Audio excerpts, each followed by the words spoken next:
Mga katrops, welcome back ulit sa aking channel, Sports React PH. At ngayon nga ay pag-uusapan natin ang balitang reklamo ng Denver Nuggets sa NBA. Pag-uusapan na rin nga natin dito sa ating panibagong video, ang naibalitang trade ni Jaxson Hayes papunta sa Washington Wizards.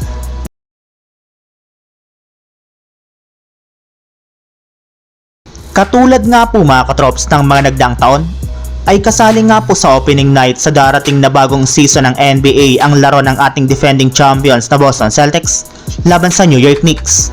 Hindi para naman nga po dito nawawala ang game ng Los Angeles Lakers laban sa Minnesota Timberwolves, na hindi na rin naman nga po nakapagtataka since simula nga po nang sumali si LeBron James sa kanila ay parati na nga pong kasali ang kanilang pupunan sa opening night. Sila pa rin nga po ang may pinakamalaking market at may pinakamarami mga fans sa buong mundo.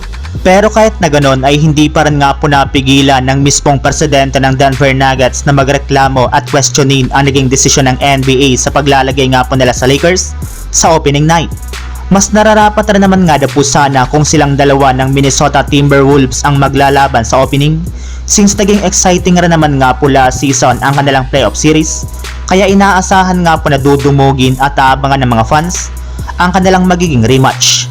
Samantala, punta naman tayo sa ating sunod na pag-uusapan sa naibalitang trade ni Jaxson Hayes papunta sa Washington Wizards.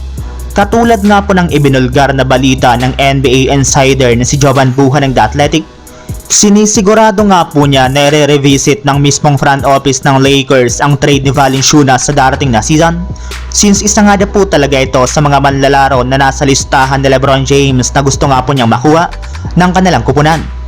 Ikukonsidera na nga po talaga ng Lakers na magipag-trade sa Washington Wizards para makuha si Valanciunas, as soon as payagan na nga po ito ng NBA na mai-trade sa ibang team simula sa darating na Disyembre hanggang sa trade deadline sa Pebrero.